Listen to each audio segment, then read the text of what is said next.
All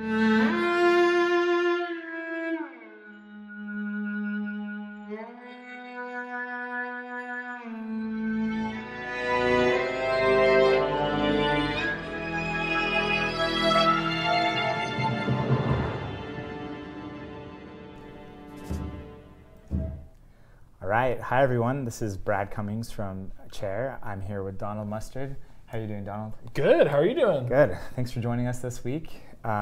Those of you that caught us last week, that was like our under the ground practice, but this is our first real stream. And crazy. All right. I think everything's working so far. So you can hear us? Great. Okay, that's awesome. So yeah, I thought today what would be awesome to do is really give players an introduction to Shadow Complex. I know a lot of our core fans have played the game, but they also may not know, a lot of what went on behind the scenes and a lot of that stuff. And also those that are new to the game, since the game was just free, so a lot of new players are hopping on. So if you're cool with that, we'll just hop right in. Yeah, let's do it. Cool. All right, so I'm going to be driving first, I guess. Yep. Awesome. So this is a new file. Last time we had one that was at the end with all the gold weapons and stuff. Oh, nice. All right. Cool. So yeah, just to start out, could you give us a little background on sort of the world of Shadow Complex this game comes from? Yeah, so kind of our goal in making Shadow Complex was so everyone on the team grew up with two loves. We loved Metroid and we loved G.I. Joe.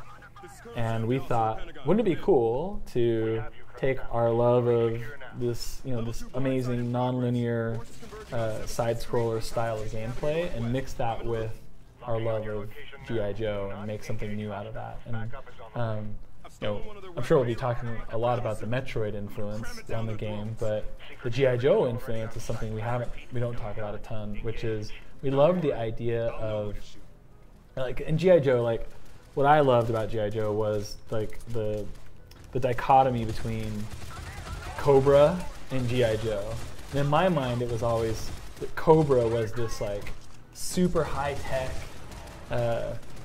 super well-funded bad guy that had really, really cool vehicles and cool outfits and amazing weapons, and they had to go up against a more low-tech, regular military.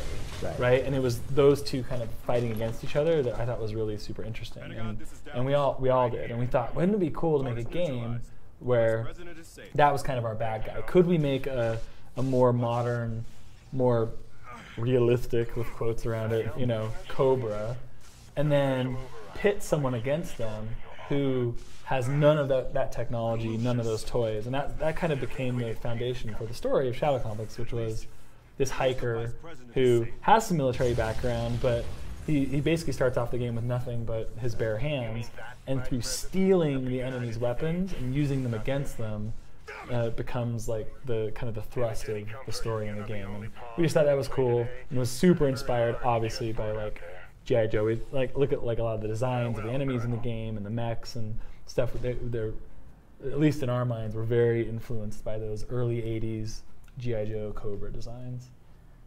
That's really awesome. I didn't actually have any idea about that influence as well. Obviously, the Metroid influence is more visible. So maybe we can throw a couple questions in about this first section. There was one question from a story point of view. Maybe we don't want to give it away because it probably ties into some of the related novels. But there's a question from Vile Majesty, who's one of our longtime Finley fans. He's asking, we see Samuel Dallas, which we just saw there.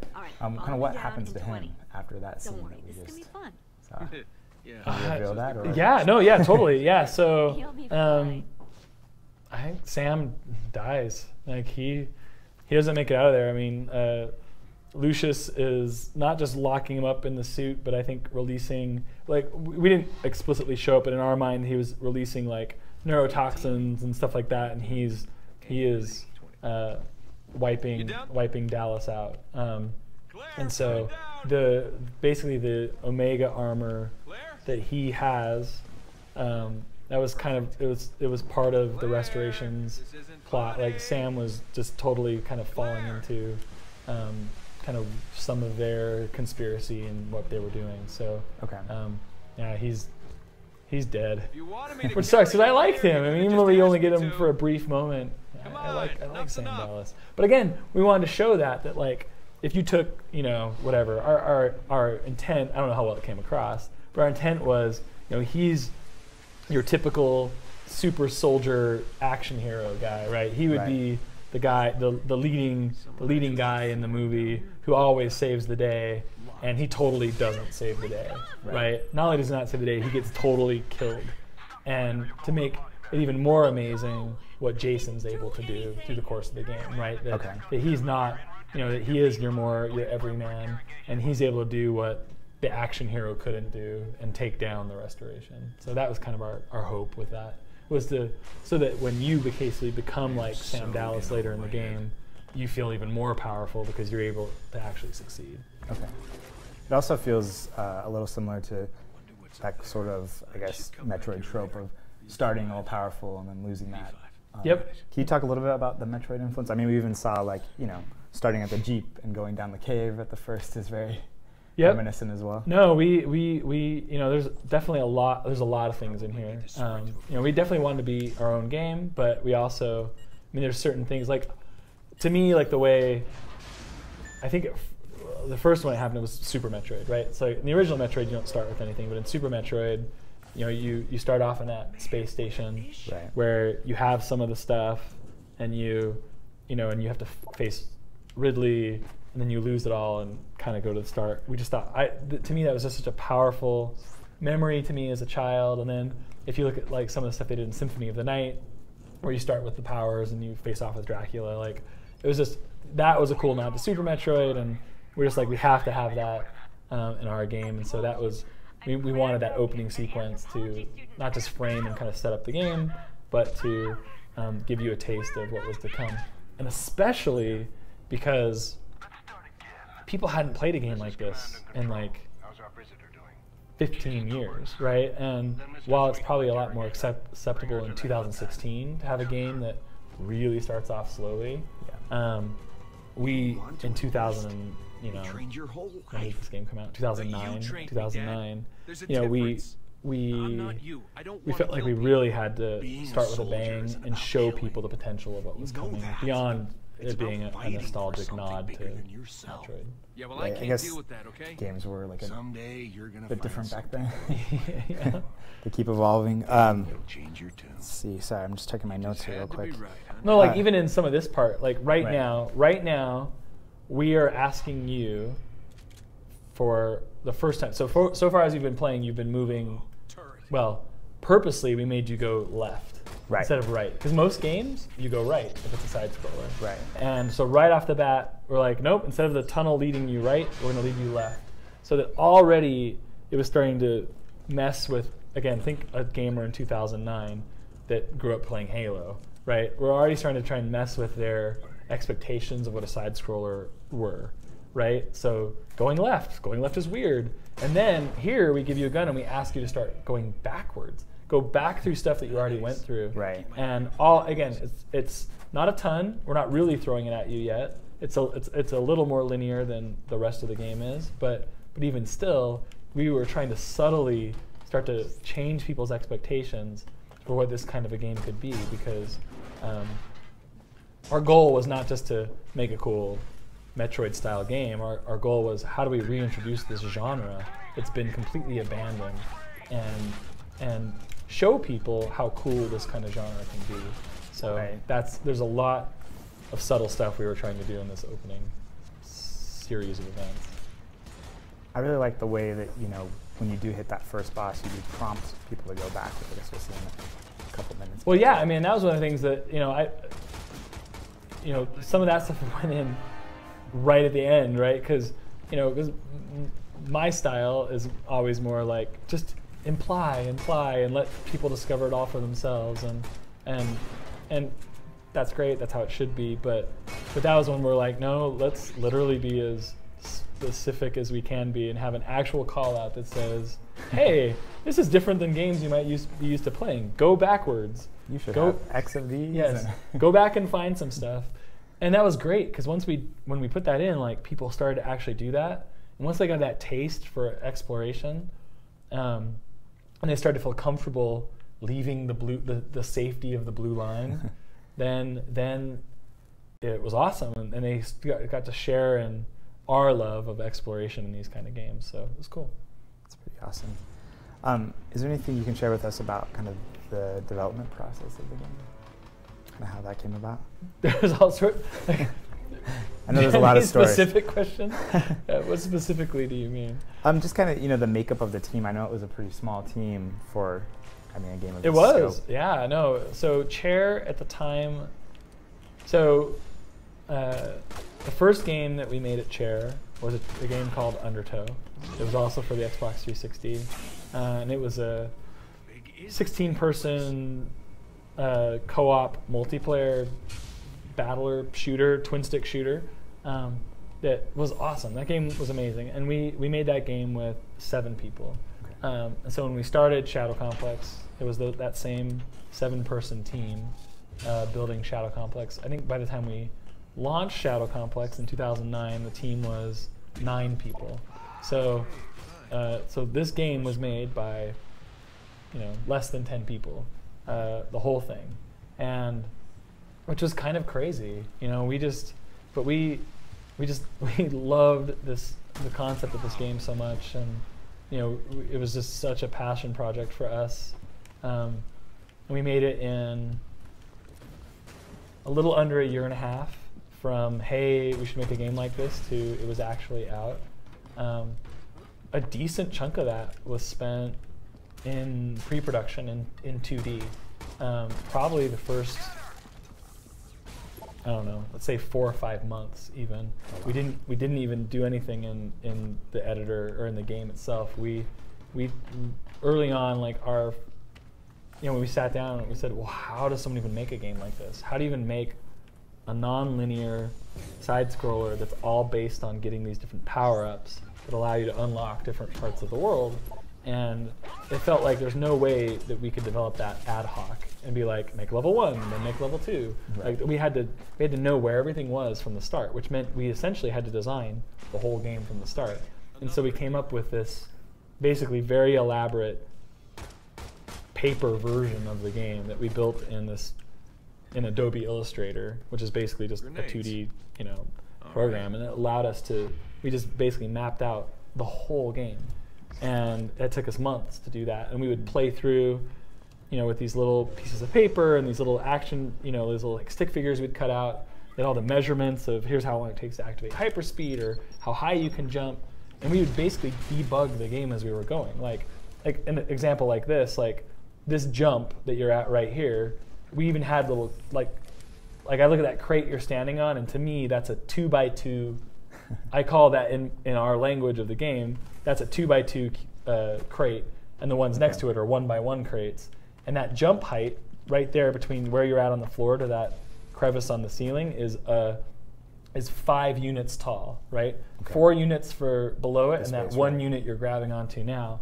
And that was our minimum ledge height grab, right? And so at this point in the game, we're like, okay, that's the highest you could jump naturally, but we'll put a box there to make it easier at this point in the game. But we know, like, if you shoot that box, right, you could still, if the player chose to do that, you could still make that jump, right? It wasn't too high for you at the time. But all I had to do, if I wanted to block that from you, is put that 1 unit higher, and you wouldn't be able to make that jump at this point in the game. We had figured all that out on paper, and that allowed us to basically debug most of the game by going, oh, that looks like it's 1 unit too high or too low, and you'd play through and go, oh, I could jump there right now and sequence break the game. And so crazy stuff that we had to do that. But man, it was awesome. That was so fun. That was the funnest time I've ever had in a game, was making it on paper. It was great. That is so cool. That's actually one of the questions we had from Greenland, who's a big speedrunner of the game. He was just asking, kind of how the original map was made. I know we've posted it on social, so it sounds like it was really just done on paper first. It was, yeah. No, and we would, man, it's so hard to even describe, not to show you visually, but yeah, we had taken our best guesses at, I guess I should even back up a little bit. What we first did is we played the crap out of all the Metroid games. Like, I would, and it wasn't just me, it was the whole team. We would, as a team, we all get like our Game Boy, our GBAs, right? And we would like play through Metroid Fusion. And then we'd play through Zero Mission, and then we'd get on an emulator and play Super Metroid, and then we'd start again and just play through all of them again. And there was multiple times I'd play through like Metroid Zero Mission. You know, I got to the point where I'm not like a crazy speedrunner, but I was to the point where I could beat, you know, Metroid Zero Mission at 100% in, you know, definitely under 2 hours, right? Okay. And so I would play through it 4 or 5 times a day, 100%ing it each time to just really get the rhythm of how it felt, how the puzzles felt, how the room structures felt, and even to the point, I mean, our jump heights and stuff aren't exactly the same because this is 3D versus 2D, but pretty close. We were measuring out how to do those things so that when we did go into making it on paper, we'd sit as a team and people would draw out just rooms, right? They'd literally, on a piece of paper with some of these measurements of units and stuff, draw out a room, and then we'd cut that room out with an X-Acto knife, and we'd all just sit around this huge table and we'd just kind of move puzzles around, and we'd be like, oh yeah, like that room would be a really cool combat room for the start of the game, like what you just fought through. And then we'd be like, well, and that cool elevator thing going down, like maybe that kind of connects up to it. And we just start to assemble this huge map. And as areas started to take shape that we liked, we'd tape them together, and then we'd, you know, draw other little rooms in between it.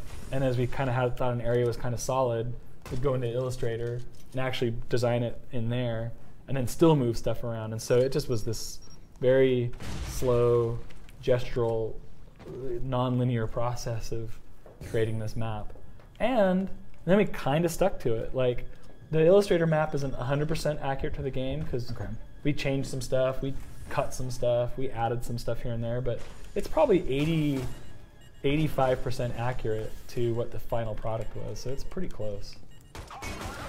That's pretty amazing. I don't know, you know, I'm a board game fan, so I'm kind of a paper prototyping nerd when I hear about video games that were paper prototypes, so it's pretty cool to hear all the details about that, actually.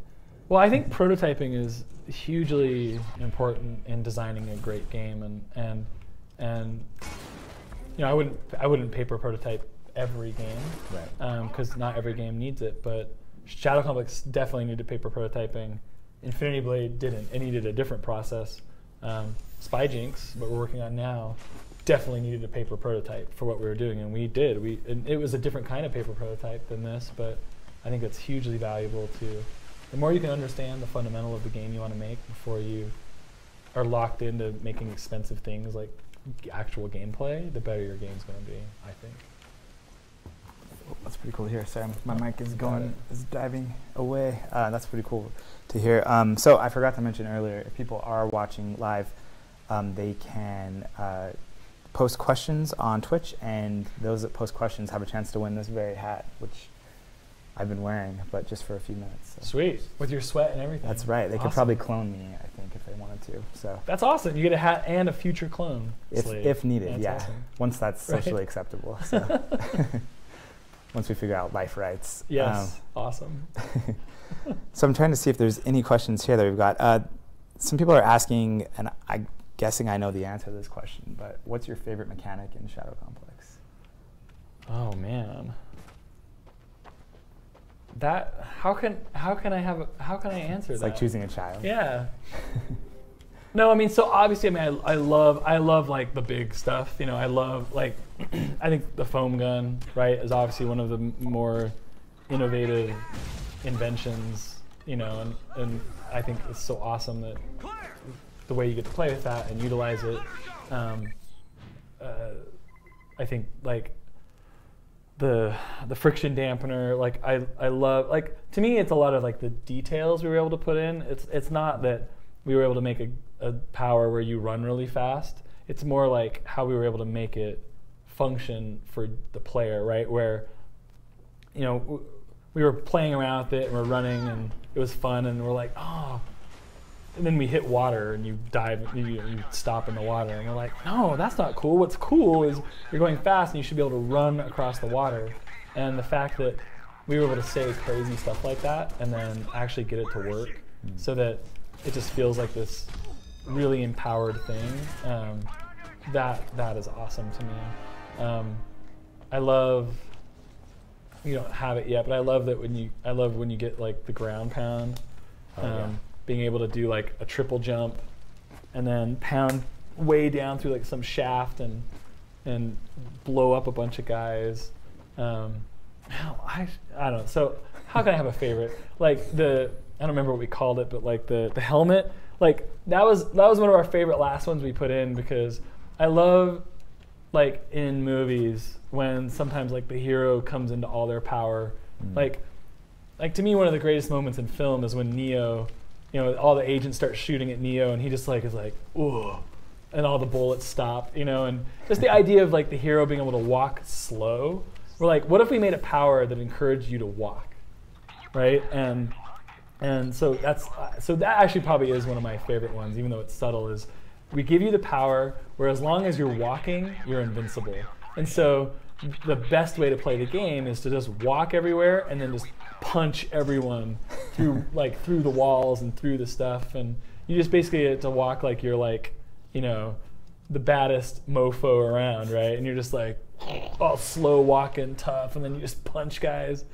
I thought that was a cool thing. So that's probably one of my favorite. It's not my favorite way to play the game, but it makes me laugh every time I do it. So. Yeah, well, now that we, one of the secrets from the last update, which is pretty out in the open now, the gold armor that you can get. Yep. What I've really enjoyed about that is once you have that, even though you don't have all the powers immediately, every takedown is just a really hard punch on every guy. Yes, I do love that. Yes, it's awesome. So we have another question here in the chat from Wu Vane. His question is, was there one thing that was cut from the game that you wish made it into the final build? Obviously, with any game design, there's lots of things that don't make it in. Yes, there are. I mean, there's always stuff, right? As you kind of go and you refine the game, there's always things. Ironically, one of the biggest ones is now actually in Shadow Complex, and that was, we had these more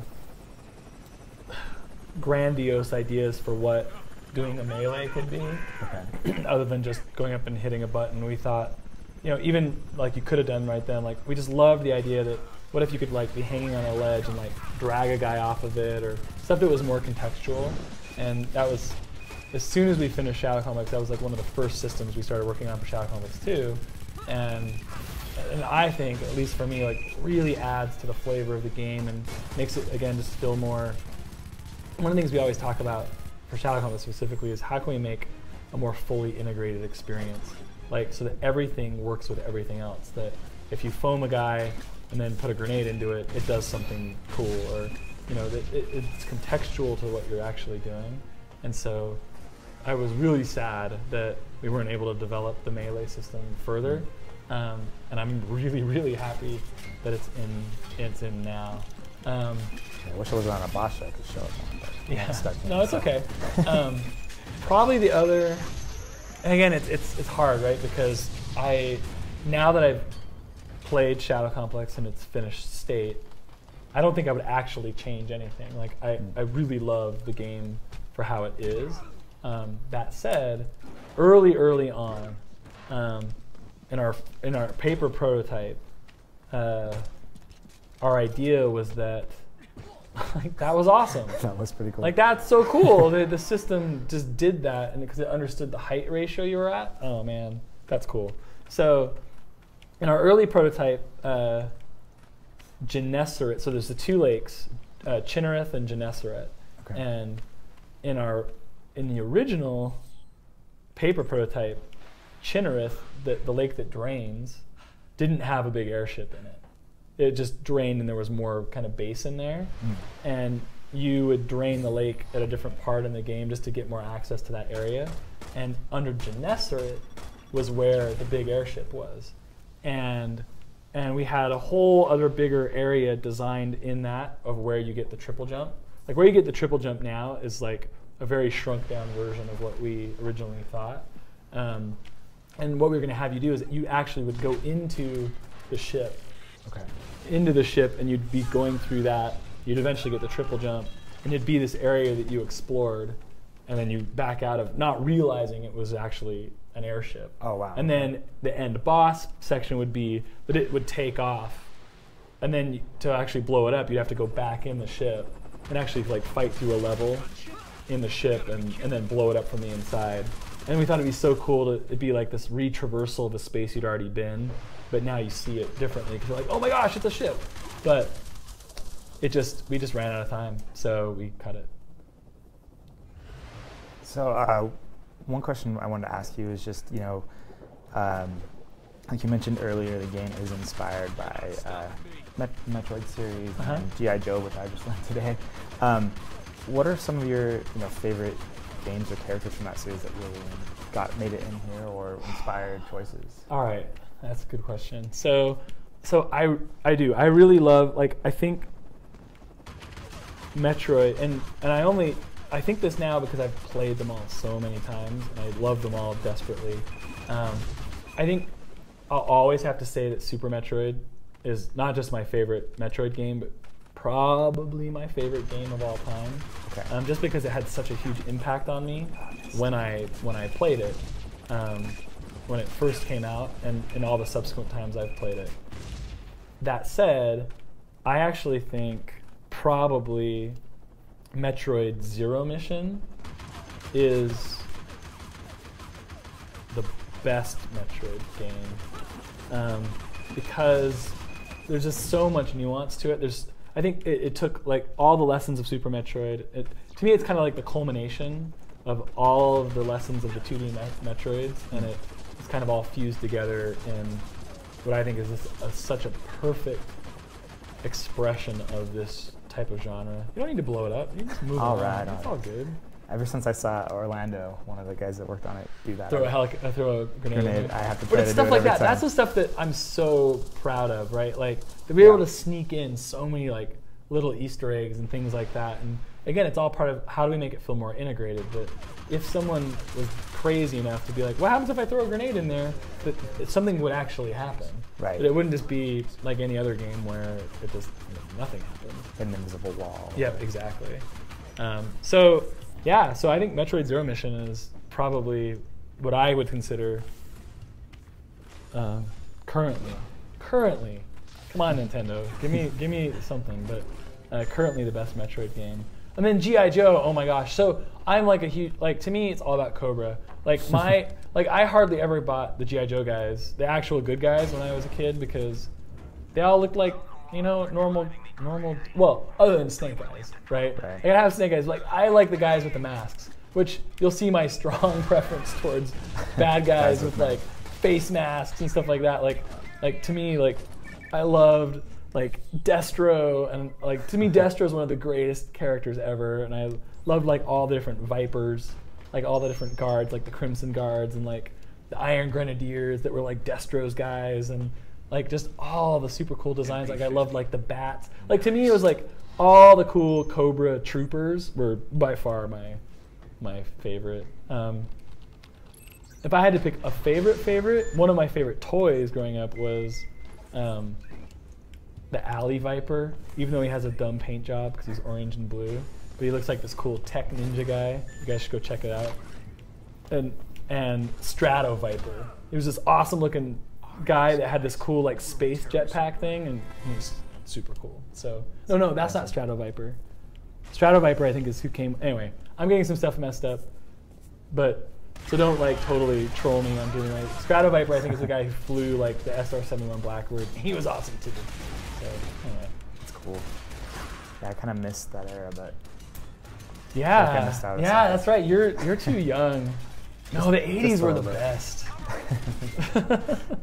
For stuff like toys and whatever.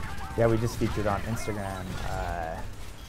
One of our team members has a mask car that transforms into a plane. That's awesome. Yeah, mask is cool. It's cool. This is one of the harder combat rooms, I feel like, early on. Well, so that was one of the other things. So like again, and intentionally, we purposely put this here to say, we just gave you a new gun, we've taught you some things, we're actually going to give you a little bit of a difficulty spike right here, just so that you are kind of you need as a player to start to figure out how to navigate a little bit and how to position yourself to have an advantage in combat, right? And so this was a room we balanced a lot. Trust me, it was way harder when we were first doing it. So this is the much easier version of this room. I'm assuming a lot of things were that way. Yeah. So how did you go about getting that balance right? Because I know, when you probably played this game through sequences of it hundreds of times. Yeah, for sure. And towards the end, everything was easy to you. How did you keep that difficulty, balanced? Wow, that's a good bug.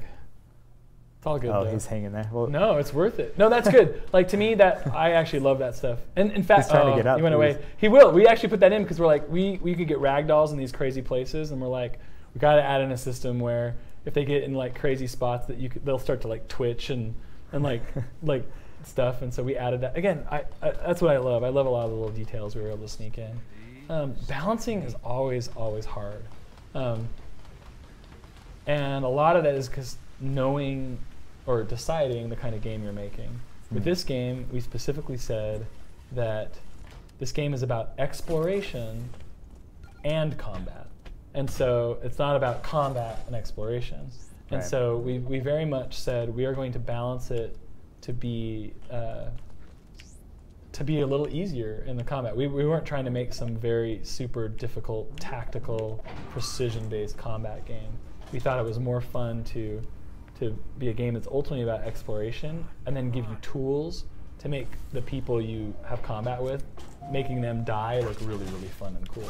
In fact, that's one of the things we discovered was that, if you think about like a first-person shooter or a third-person shooter or just a shooter in general, typically what you do is if I'm targeting an enemy and I'm looking down my sights in first person, as soon as I know that they're dead, or as soon as I know that the enemy is handled, I'm immediately targeting my next enemy. Right. I'm not even paying attention anymore to that enemy if they're blowing up in some cool way, or if the headshot looked awesome, or if the ragdoll is cool. Like I'm already focused on something else completely.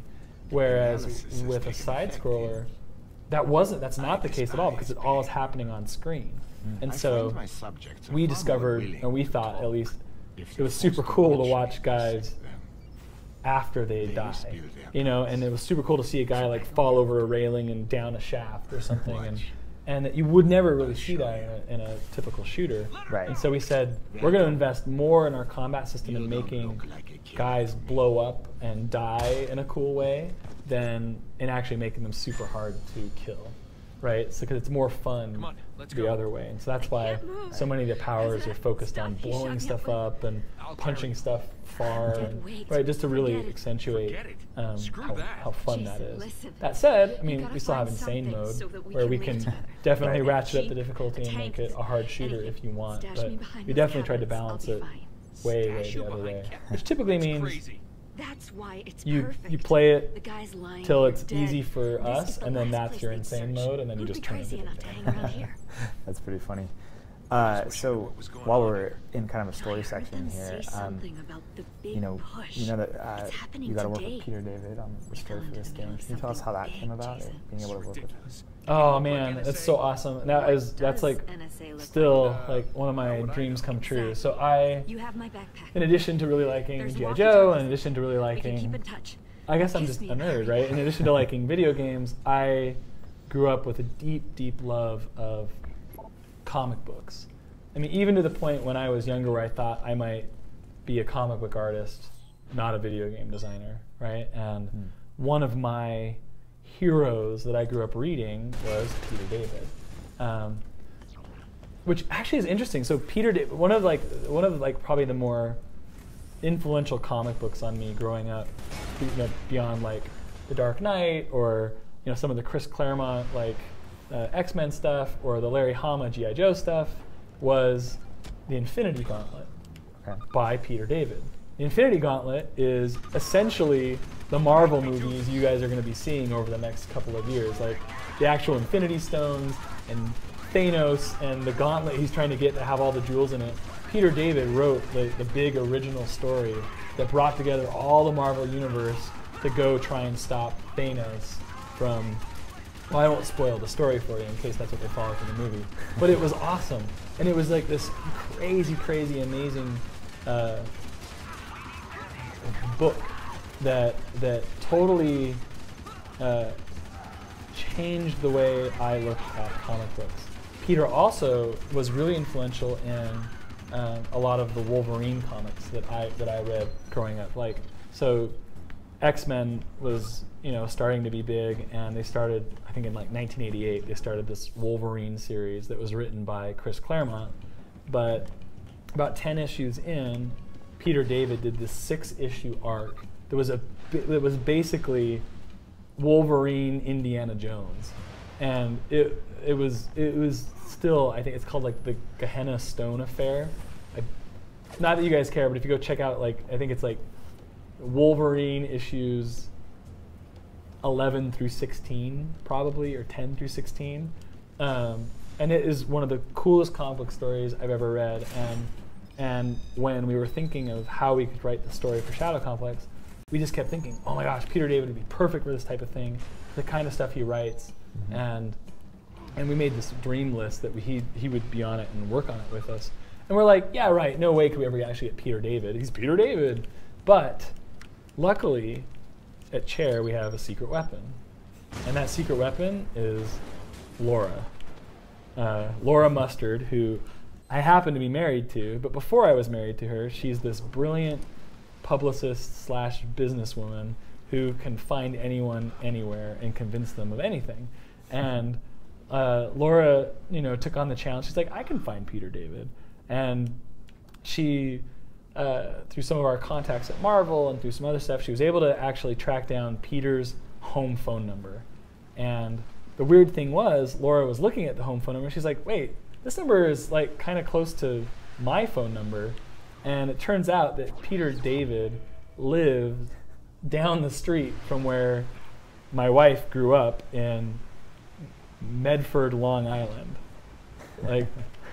And so Laura literally calls up Peter David, and you got these two New Yorkers talking on the phone in only ways New Yorkers can talk, right?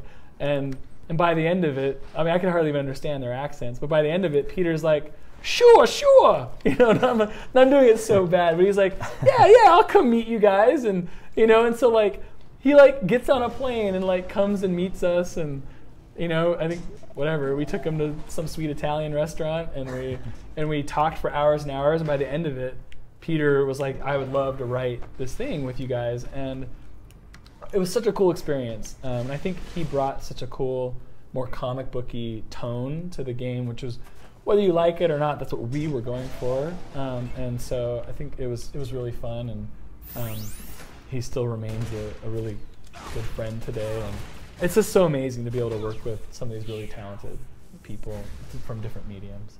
That is really awesome. All right, I'm going to grab a few more questions from our fans, if that's okay. Yeah. We talked a little bit about the foam gun being one of your favorite mechanics when you listed basically almost every mechanic in the game. But Green Link wanted to know more of the origin of the foam gun idea, since I think it's pretty unique to Shadow Complex. Okay, so this is, you have to follow me here a little bit. So it originally came about from our initial idea was, wouldn't it be cool to have low tech versus high tech, and what could we make to do that? And one of our early examples was, even if you go back to like Return of the Jedi, right? How does a low tech solution take down an ATST, right? So if you're like have to fight like a huge mech, right? How do you take that down? And could we, and other than having like sticks and stones and you rig the forest up like the Ewoks did, like could we actually give the player tools that some like rebellion army would use to like take down a big mech? And we always loved, I always loved that, like in Empire Strikes Back, they were wrapping the tow cables around the AT-ATs and basically improvising different tools to take something down. And we never intended this to be in the game, but early on we're like, wouldn't it be so cool if someone riding on a horse had to fight a mech? And what would you even do? How would you do that? And in our mind, it was in this pseudo future that we'd made, that they had like this hard fastening like construction foam. Okay. That they'd use it more for like building buildings and stuff like that. That what if there was like this kind of like glue type substance, and could you use that as a weapon? Like so it just kind of started in these early conversations, and eventually led to what we have. We're like, that would be awesome. It'd be cool if you could have this hardening foam that you could use to stick things to other things. And originally it was, could you use it to stick a mech's legs to its other legs or to a building or whatever. And it way evolved from there to what it actually is now. But it began with, could we give you something that was more of a tool that could be weaponized than an actual weapon itself? And that's kind of where a lot of these things incubated from. And I mean, that's what we really like, and that's what I like so much about Shadow Complex, is not everything has to be a weapon. It can be used to help you navigate the world as well. It's pretty cool. And I know we've seen a lot of speedrunners use foam for some pretty crazy things. Well, and that kind of emerged, right? Because as we actually made the foam, and it lived up to what our dream was, that it could be this tool that would empower players to just kind of do whatever they wanted. Then we were able to go back through the game and really like blow that out, right? Like really make sure that there was areas and sequence breaking opportunities that you could really exploit if you were opportunistic enough to find them. So another question we had is from Nassim HC in the forums. He was asking, what were some of your favorite things that were able to be added in the remastered version? I know we talked about the takedowns. Definitely the takedowns. I mean, that was a big one for us at Chair. Like that was something we really wanted to get back in there. I also think, I mean, to me, it was this interesting balance, because we could have added more stuff and we could have changed more, but we really didn't want to. Like, I really love the game, and even beyond that, like if there were things that like, oh, I would tweak this. This is the game that a lot of you have already been playing for 6 years, and I felt like it would be it's no longer my right to really change stuff, because the game is the game and it is what it is, and I wouldn't want to really mess too much with any of the core layout or power placement or anything like that. So I mean, there was a few bugs I was glad we were able to fix that have always bugged me that got in the game. I think that it was, it's really cool that we were able to like crank up just little graphical stuff, like crank up the light maps and turn up the textures, but to me the biggest thing that I love is that it is on multiple platforms now. Like, I love that you're playing this on a PC. Yeah.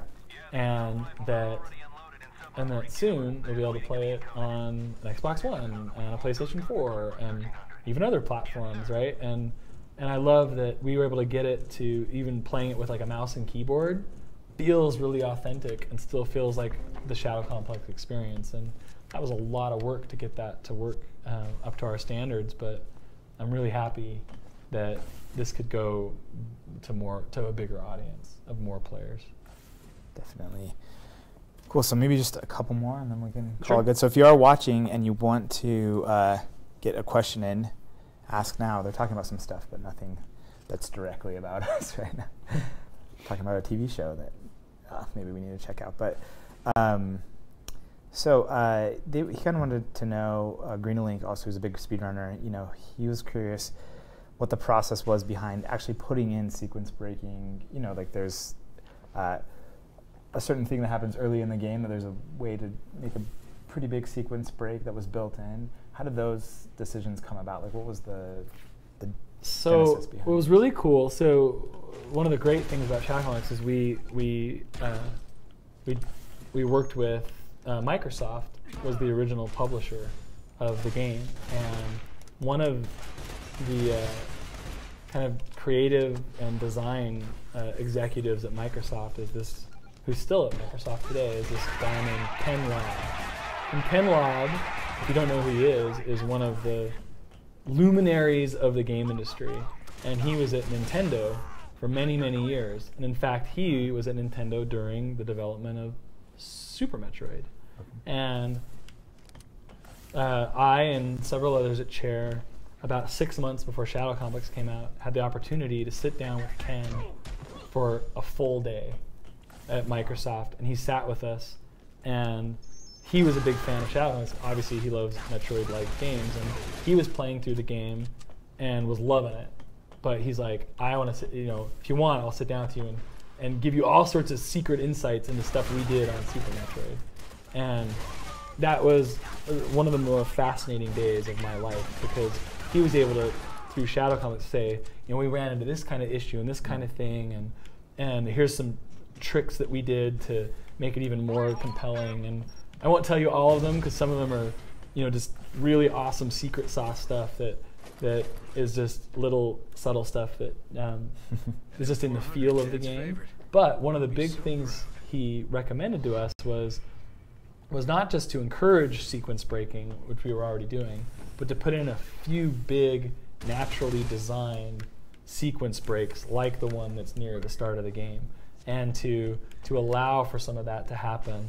And that was, and we literally sat with him on the map as we were doing, like, oh yeah, what if right here we put this thing in, this puzzle, and there's some stuff there that would allow for some of that. And so Ken was just amazing in helping us realize the true potential of some of that sequence breaking.